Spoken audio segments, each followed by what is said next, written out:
오늘의 첫 번째 랭킹은 이준석 대 이준석입니다.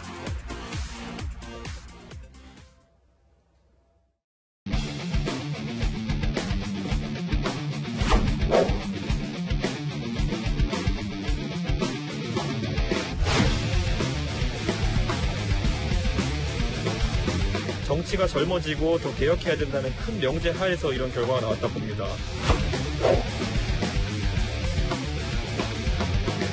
무엇보다도 중요한 내년 정권 교체를 위한 리더십은 이 변화만으로는 안 된다. 그 무엇보다도 중요한 리더십은 전 통합의 리더십이라고 생각을 합니다. 누가 됐을 때 공정적 시기가 일어날 수 있는 사람은 선택하지 않아야 되는 것입니다. 상처를 주거나 위험한 변화는 큰 선거를 앞두고 조심할 필요가 있다. 어제 발표된 국민의힘 당대표 예비경선에서 정치권 전체가 깜짝 놀라는 대이변이 일어났습니다. 오늘 한국일보는 일면에서 이런 제목을 달았습니다. 서프라이즈. 이준석과 서프라이즈를 합친 말일 텐데요. 일단 어제 예비경선 결과 함께 살펴보겠습니다. 이준석 후보가 일반 국민 51%, 당원 31% 지지를 받아서 합계 41% 지지로 1등을 했습니다. 나경원 후보가 29%, 주호영 15%, 홍문표, 조경태 후보가 각각 5%, 4%의 지지를 얻어서 5명 예비경선에 포함됐는데요. 이현종 의원, 네. 이준석 후보와 나경원 후보의 격차가 12%포인트, 네. 생각보다 상당히 큰 포인트다 이렇게 다 분석을 하던데 어제 결과 어떻게 보셨습니까? 좀 전에 이제 화면에 보시면 후보들 뒤에 백보드에 새로운 미래가 온다라는 문구가 있지 않습니까? 예. 진짜 현실이 된 것 같습니다. 제가 볼 때는 거의 세대 혁명에 가까운 거의 그 혁명 수준의 저는 변화가 오고 있지 않는가 하는 생각이 드는데요. 왜냐하면 이 보수 야당에서 이렇게 예를 들어 30대 후보가 대표 경선에서 1등을 한다? 이거는 뭐 상상도 못했고요. 또 있을 수도 없는 일이었습니다. 그동안. 더군다나 지금 우리가 평론가들이 예측을 할 때는 국민 여론은 그래도 이준석 후보가 앞설지 모르겠지만 당심은 아닐 것이다라는 예. 그런 견해가 있었거든요. 네. 근데 왜냐하면 특히 국민의힘 당원 이 규모 자체가 또 당원 분포가 주로 영남에 많이 치중돼 있습니다. 50% 이상이 영남 지역에 치중돼 있고 주로 이제 상당히 보수적인 50대 이상 예. 지지를 이루고 있다 이렇게 평가를 하지 않습니까? 근데 이번 결과를 딱 뚜껑을 열어보니까 당심과 민심이 그렇게 큰 차이가 나지 않아요. 즉 동조 현상이 벌어지고 있는 거거든요.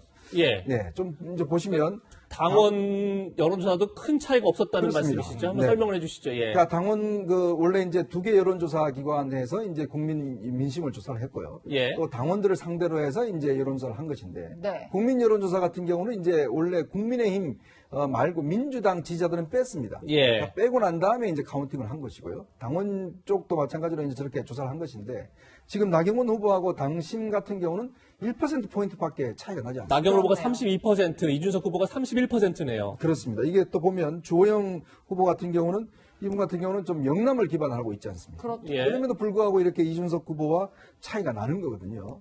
그러니까 이거는 뭔가 하면 결국 이 20대, 30대들이 정말 이 지금의 현재 상황에 대해서 급격한 변화를 요구를 하고 있다는 걸 반증해 주는 것이고 더불어서 이 50대나 60대도 마찬가지지만 뭔가 야당이 변하지 않으면 정권 교체를 할 수 없다라는 절박감 이게 이제 상당히 작용을 한 것 같아요. 결국 이 세대 변화는 결국 지금 1대 4 지금 보면 4명의 후보의 선수를 합하면 18선입니다. 예. 근데 이준석 후보는 0선이에요. 예. 그러니까 18대 0의 지금 대결로 벌어지고 있는 거거든요. 네. 그런데 결과를 놓고 보면 지금 이준석 후보가 치고 나가는 게 이 상승세를 잡을 수 없는데 좀 전에 우리가 이 타이틀로 이준석 대 이준석이라고 이야기했지 않습니까? 그렇죠. 지금부터는 이준석과 다른 후보의 대결이 아니라 이준석 후보가 앞으로 이제 4차례 토론 등등에서 얼마나 실수를 안 하는가 또 얼마나 실망감을 주지 않는가 바로 자기와의 싸움에서 결론이 나지 않을까 저는 그런 예상을 해봅니다. 네. 앞선 예비 경선 과정에서 이준석, 나경원, 주호영 세 후보 사이의 신경전도 상당했는데요. 그 목소리 먼저 들어보시겠습니다. 중진 의원들이 네거티브라는 방식으로 제가 여론조사 1위 달리고 있다 보니까 음해하려는 것 같은데 참 보기 민망합니다. 언젠가 심판하겠다는 이 악감이 우리 당 내부로부터 나오는 것에 대해서 당의 일원으로서 상당함을 느낍니다. 정말 섬뜩하고 깜짝 놀랐습니다. 그러나 모든 유승민들을 포함한 모든 우리 소중한 당원들과 함께 야권 단일 후보를 만들기 위한 행보를 뚜벅뚜벅 하겠습니다. 네, 평론가님, 앞서서 이제 이준석 후보 자신과의 싸움이 될 것이다라고 평론을 해주셨는데, 또 많은 언론들은 전당대회까지 중진 후보들의 단일화가 큰 변수가 될 수 있다, 이렇게 평가하는 분들도 많이 계세요. 그렇습니다. 네, 지금 이 이례적인 게 뭐냐면, 그래도 이 신진 후보들이 몇 명 올라가겠지. 김웅 초선 의원이나 김은혜 초선 의원이나 다 좀 이제 손꼽아졌었는데, 뚜껑을 열어보고, 빅3는 예상대로 됐는데, 예. 그 외에는 약간 이변이었어요. 모두 다 중진이 올라간 겁니다. 홍문표 의원, 조경태 의원. 그러다 보니까 지금 어떻게 됐냐면 신진은 그냥 올인한 거죠. 한 사람으로. 그래서 민심이든 당심이든 가져갈 만큼 가져간 겁니다. 확장성을 봐야 되고. 그럼 중진 표는 갈려 있는 거예요, 지금. 근데 지금 계산상으로만 보면 수학적인 얘기지만 홍문표 의원과 조경태 의원이 만약에 가정을 했을 때 사퇴하고 특정 후보를 지지한다. 예. 그게 주호영 후보다. 혹은 나경원 후보다. 합쳐도 이준석을 못 잡습니다. 유일하게 잡을 수 있는 방법은 나경원과 주호영이 합치는 방법밖에 없거든요. 예. 근데 이게 가능하겠는가? 예비 경선 예. 결과를 바탕으로 한 예비 추정인 거죠. 경선에서 예. 숫자만 놓고 기계적으로 분석을 했을 때. 예. 네. 왜냐하면 이제 본 경선은 또 어떻게 바뀔지 모르죠. 그렇죠. 바람이. 근데 지금의 이제 구도만 놓고 본다면 자, 중진은 단일화를 해야 이길 가능성이 높아지는데 예의주시해 볼 대목은 주호영 후보와 나경원 후보가 단일화할 수 있겠는가? 굉장히 중요한 변수로 떠오른 것 같습니다. 네. 네, 신진 대 중진 구도가 명확해진 만큼 앞으로 설전이 상당할 텐데요. 이준석 후보 절대 밀리지 않고 있습니다. 오히려 중진들 향해 저격 멘트를 날리고 있는데요. 어떤 발언들인지 한번 들어보시죠. 본선에서 제가 1등 한다고 생각하고 있습니다. 우선이 중진 대 신진 구도로 된 것에 대해서 중진분들은 저한테 10만 원씩 내셔야 됩니다. 안 그랬으면 영남 대 비영남 이런 구도로 지금 기사 다 나가고 있을 거 아닙니까? 아하. 제가 구도로 재편한 것에 대해 가지고 예. 인정을 해주셔야 될 것 같고 지금 이렇게 당대표 연령대가 딱 2살, 30살씩 떨어져 버리면은 가운데 끼인 분들이 좀 불안할 수 있다는 걸 제가 인정하고요. 네, 이준석 후보는 중진들을 향해서 탐욕스러운 선배들이다 이렇게까지 비판하고 있는데요. 류지아 변호사님, 예. 이런 중진 대 신진의 대립 구도 자체가 오히려 이준석 후보를 키워주는 결과를 낳고 있다 이런 분석도 나와요. 어떻게 예. 보고 계십니까? 저는 그런 분석이 전적으로 동의합니다.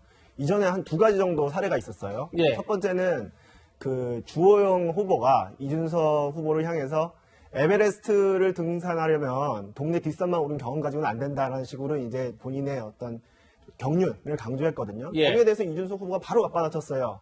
아니 주 후보께서는 803만 5번 오르시지 않았습니까? 그러니까 영남 지역에서 내리 5선을 한 것을 꼬집은 것이죠. 804에 대구에 있죠. 대구에 있죠. 예. 그리고 이제 또 한편 나경원 후보 같은 경우에는 또 이준석 후보가 스포츠카라고 비교하면서 스포츠카로는 안 된다. 나는 구준율도 마다하지 않는 화물차 역할을 하겠다. 화물차 역할을 하겠다 했는데 이준석 후보가 바로 이제 반론을 한 것이 뭐냐면 나는 깨끗한 전기차다. 이런 식으로 본인의 어떤 참신함을 또 부각시켜 버렸거든요. 그러니까 중진 후보들이 그 이준석 후보를 누르려고 시도하다가 오히려 역공을 당하는 그런 일이 펼쳐져서 아 이준석 후보가 정치 그 10년 하더니 만만치가 않구나라는 인식을 오히려 심어줬고요. 그런데 지금 이제까지는 이제 예비 경선 아니었습니까? 예. 이제 본 경선으로 가야 됩니다. 본 경선 예비 경선은 지금 아까 우리가 지금 화면에서 봤듯이 일반 시민 여론조사뿐만 아니라 당원들까지 어떤 정권 교체 열망 혹은 뭐 대선 승리를 위해서 여러 가지 이제 전략적 선택을 한 것으로 보입니다. 그런데 그 국민의힘에 대한 파괴적인 혁신을 촉구하는 이런 국민과 당원의 목소리가 본경선에도 이어질지, 특히 본경선에서 큰 비중을 차지하는 당원 투표에서 이준석 후보가 어느 정도 득표를 하려면 예. 사실 국민의힘 당원들은 뭐냐면 이제까지는 이준석 후보 잘한다 했는데 혹시 다 송두리째 이게 뒤집어지는 거 아니야라는 불안감도 있거든요. 네. 그러니까 이제는 이제 중진 후보들에게 대해서 뭐 탐욕스러운 선배들이라는 말은 좀 삼가고 본인 스스로도 이제 통합의 리더십, 이준석과 이준석의 대결 아닙니까? 예. 이준석이 통합의 리더십을 보이는 한 단계 업그레이드된 그런 정치인으로서의 면모를 보여야 할 것 같습니다. 네. 예, 이제는 통합의 리더십이 필요하다 이런 얘기인데 실제 정치권에서는 이 후보가 돌풍을 일으키고 있지만 이준석의 리더십을 과연 믿을 수 있느냐 이런 얘기도 나옵니다. 원내 경험이 없다.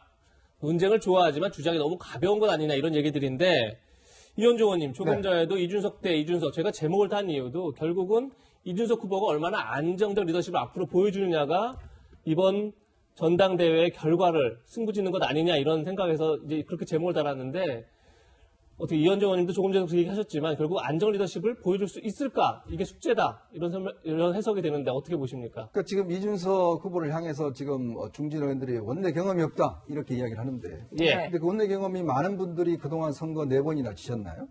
그러니까 이렇게 국민의힘이 이렇게 지난 4.15 총선 때 참패를 하도록 만드셨나요? 그러니까 이런 질문에 지금 대답을 못하는 겁니다. 본인들 스스로가. 예. 더군다나 또 논쟁을 좋아하면 가볍다 이야기하셨는데 언제 논쟁에 그렇게 적극적으로 참여를 해보셨는가요? 그러니까 정말 젊은 세대가 지금 거의 희망을 잃어가고 있지 않습니까? 지금 저는 이 구도가요, 단지 국민의힘 내의 구도는 아니라고 봅니다. 우리 전 사회적인 지금 논쟁의 구도예요. 지금 20, 30대가 지금 주장하는 게 뭐냐면 당신들 50대 리더들이 기본적으로 우리를 위해서 뭘 했는가라는 걸 묻고 있는 거거든요. 당신들은 좋은 직장 얻고 집 가지고 집값 엄청나게 상승시켜 놔놓고 우리에게 일자리를 마련해 줬냐? 지금 이런 것들을 질문하고 있는 거거든요. 그런 어떤 불만과 어떤 항의가 결국 이준석 후보를 향해서 결집되고 있는 현상이다. 저는 그렇게 보고 그것에 대한 질문을 던지는 겁니다. 즉 당신들이 그동안 정치의 주도 세력이라고 그러고 3선, 4선, 5선 하면서 우리 사회를 어떻게 바꿔놨냐, 뭘 했냐에 대한 질문을 하는 것이고 그 답변을 해야 되는데 문제는 지금 중진들은 불안해. 당신들은 불안해. 당신은 원내 경험이 없어. 이렇게만 눌러버리면 네. 이건 오히려 더 사실상 이준석 후보를 향해서 결집시키는 효과를 얻을 수밖에 없습니다. 지금 제가 볼 때는 이 나경원 후보나 이 조영 후보가 그 이야기를 들어야 돼요. 맞다, 당신 이야기가. 당신 이야기 공감한다. 이렇게 이야기를 들어가야 되는데 그게 아니라 그냥 싸우려고 그래요. 대결하려고 그러면 당신 무슨 계보하냐? 유승민 계보하냐? 이렇게 가버리니까 이게 구태정치처럼 보여지는 거거든요. 그러니까 결국 이런 구도 속에서는 그동안 정말 친이, 친박 뭐 이런 걸 너무나 봐왔던 국민들 입장에서는 실증을 낼 수밖에 없는 것인데 이제 문제는 이제 이 경선 예비경선 끝났으니까 본경선이 있잖아요. 그렇다면 이제부터는 이준석이라는 인물에 집중할 겁니다. 과연 그러면 이준석의 인물이 어떻게 앞으로 나갈 수 있는 지혜와 또 경륜과 또 통합의 능력을 갖고 있느냐. 그러니까 이준석 후보가 지금부터는 굉장히 겸손하고 또 이런 부분에 대해서 대안을 제시하는 이런 행보를 보인다고 한다면 저는 뭐 대표가 될 충분한 자격이 있지만 그러나 또 이 여러 가지 어떤 자기의 약점을 보인다고 이야기를 하면 네. 또 분위기는 순식간에 바뀔 수도 있다. 이런 이야기를 하고 싶습니다. 네. 그럼 지금부터는 당 밖의 반응도 살펴보겠습니다. 먼저 진중권 전 동양대 교수는 이렇게 이야기했습니다. 들어보시겠습니다. 이준석으로 세대 교체가 되면 그 당은 망해요. 이준석이 지금 안티페미 코인을 탔잖아요. 정치적으로 올바르지 못한 거고. 뭐 사실 여성들의 참여가, 사회 참여가 늘어나는 것들, 그 다음에 양성평등 이러는 것은 뭐 이거는 뭐 진보 보수를 떠나서 거스르면 안 되는 건데 그걸 거슬러가지고 계속 갈라치잖아요. 이른바 이대남들을 백래시를 이용을 해가지고 지금 자기 인지도를 좀 올려가고 있는데 이준석이 되면 이건 뭐 최악이거든요. 이준석이 되면 사실은 중도층과 뭐랄까 그 보수층의 연대가 깨지는 거거든요. 나경원 후보 같은 경우에는 안 보려고 하는 이런 부분에 있어서 저런 현실 감각 가지고 과연 당을 이끌 수 있을까 이런 우려가 좀 되는 상황이죠. 세대 교체가 안 됐다는 얘기잖아요. 언제적 나경원이냐. 그리고 지금 나와서 던지는 메시지도 황당하게 짝이 없고 자기 변명식이잖아요. 불행한 일이죠. 네, 평론가님 저희 함께 들으셨는데 일단 진정 교수는 이준석 후보가 당대표가 되면 당이 망한다고 이야기하고 있고 나경원 후보를 두고는 언제적 나경원이냐 이런 이야기를 하고 있는데 어떻게 들으셨어요? 누가 돼도 망한다는 얘기잖아요. 이준석 후보가 되면 망하고 나경원 후보가 되면 이게 참 불행한 일이다. 이래도 안 되고 저래도 안 되고 그럼 네. 주호영 후보를 지지하나? 그것도 분명히 아닌 것 같습니다. 예. 그래서 지금 진중권 교수는 전 동양대 교수는 지금 사실은 국민의힘에 아무런 이해관계가 없어요. 그러다 보니까 이제 비평을 날카롭게 하는 것으로 들을 만한 이야기이긴 해요. 그 실제로 지금 이준석 후보하고는 안티페미니즘 논쟁을 굉장히 오래 인해서 공방을 이제 하고 와서 격렬하게 벌였죠. 우려하는 대목으로 보고 있을 겁니다. 그런데 그것을 이제 이준석 후보가 극복할 수 있을지도 또 지켜볼 대목이죠. 그래서 일단은 이제 후보들이 경합을 벌이는 과정에서는 진중권 교수의 이야기는 참고는 하되 저게 뭐 치명적인 어떤 결정타가 될 것 같지는 않다. 뭐랄까요? 좀 오히려 이 경선에 좀 흥을 돋궈주는 굉장히 좀 예리한 분석 이 정도로 받아들이면 될 것 같네요. 네. 예. 당 밖에서 누구보다 이번 전당대회에 관심을 갖고 지켜보는 사람이 있죠. 바로 홍준표 의원인데요. 홍준표 의원도 한마디 했습니다. 뭐라고 했을까요? 지난 원내대표 선거 때 말들이 많았지만 결국 탈당파와 잔류파의 대결 구도로 봤는데 결국 잔류파의 승리로 끝이 났다. 이번 당대표 선거도 바람이 불긴 하지만 아마도 이준석 바람을 얘기하는 거겠죠. 당내 선거이기 때문에 결국은 탈당파와 잔류파의 대결 구도로 흐를 가능성이 많다, 크다 이렇게 분석을 했습니다. 유지아 변호사님, 예. 이 얘기에 따르면 원내대표 선거 때 결국 잔류파였던 그러니까 당을 탈당하지 않았던 김기현 원내대표가 당선된 것처럼 탈당했던 이준석 후보가 아니라 탈당하지 않았던 뭐 나경원 후보가 될 가능성이 높다. 뭐 이렇게 지금 분석을 해야 될까요? 네. 제 생각에는 이 홍준표 의원의 메시지에는 두 가지가 담겨 있는 것 같습니다. 예. 하나는 뭐냐면 이거를 이제 명명 그대로 받아들이면 안 되고요. 예. 이걸 정치 문법 해독기에다가 이렇게 넣어서 해석을 해봐야 되는데 예, 해독을 해주시죠. 해독을 해보겠습니다. 제가 저의 개인적인 생각으로 해보겠습니다. 이번 당대표 선거 바람이 불긴 하지만 미표에 그칠 것이다. 이 얘기는 뭐냐면 이준석 후보가 선전했긴 했지만 본 경선에서는 되지는 않을 것이다라는 얘기예요. 예. 그럼 그 다음이 사실 저는 더 중요하다고 보는데 예. 탈당파와 잔류파의 대결 구도로 흐를 가능성이 큰데 결국 잔류파가 승리해 왔다. 이 얘기는 뭐냐면 탈당파는 누구냐면 주호영 후보를 가리킵니다. 잔류파는 나경원 후보를 가리키는 거죠. 지금 총의 관심사는 뭐냐면 본경선을 앞두고 주호영 후보와 나경원 후보가 단일화를 할 거냐 말 거냐. 한다면 누구로 할 것이냐거든요. 이미 어제 그 본경선 예비경선 결과 발표 나고부터 지금 주호영 후보 측과 나경원 후보 측은 지금 단일화를 어떻게 해야 되냐. 지금 그런 쪽으로 당원들의 압박을 굉장히 많이 받고 있을 거예요. 예. 이제 그런 상황에서 홍준표, 비록 당밖의 인사이지만 국민의힘에 여전히 강한 영향력을 행사하고 있는 홍준표 의원이 어떤 입장을 취할 것인지가 다들 관심사였거든요.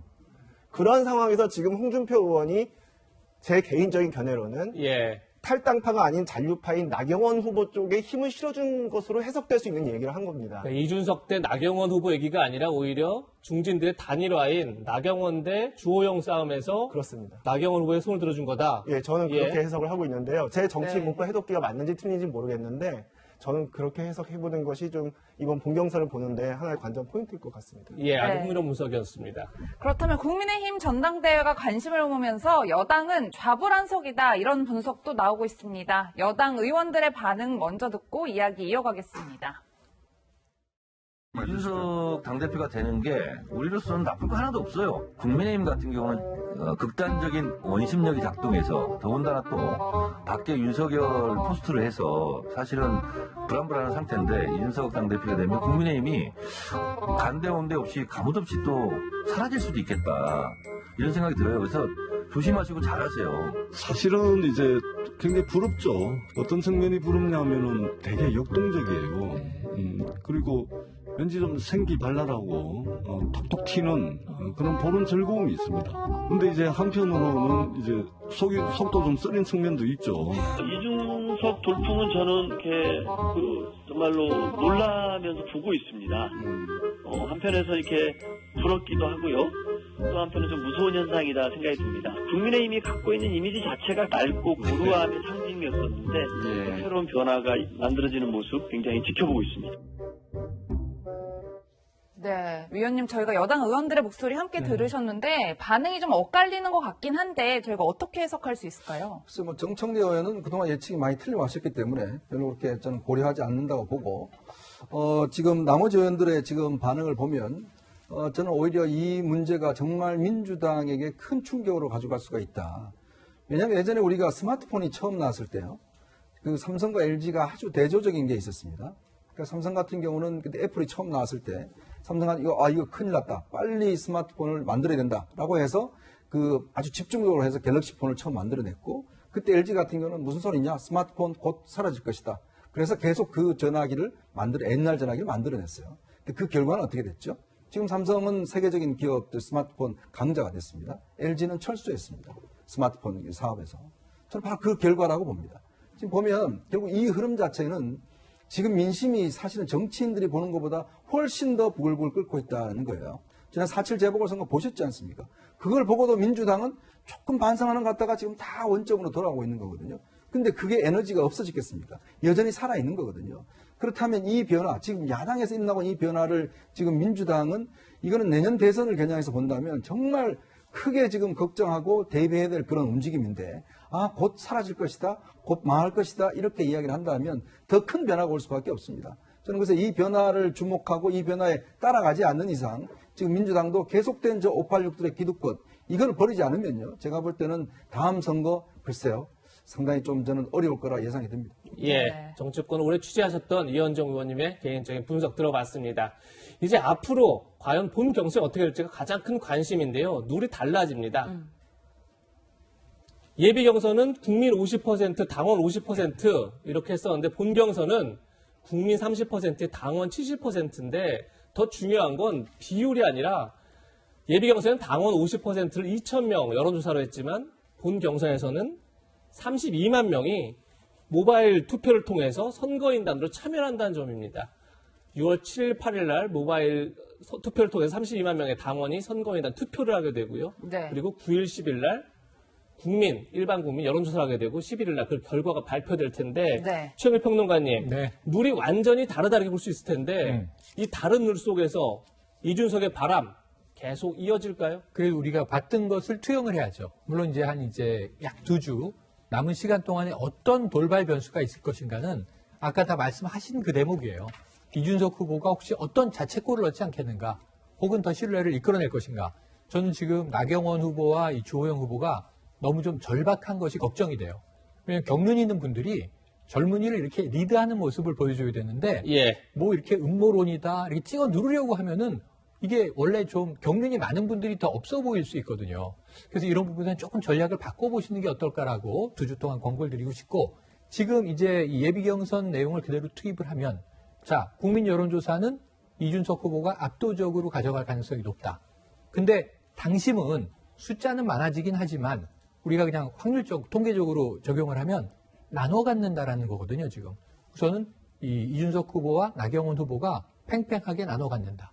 그 다음에 이제 주호영 후보가 조직력을 발동해서 마지막에 조금 더 약진할 수는 있겠죠.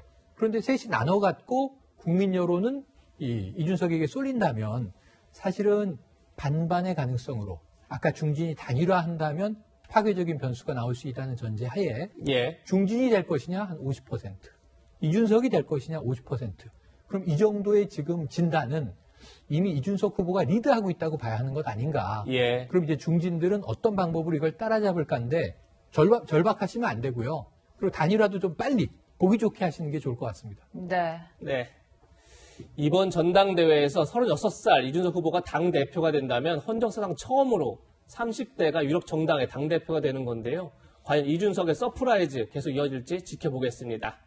다음은 여권 소식입니다. 두 번째 한 랭킹 만나보시죠.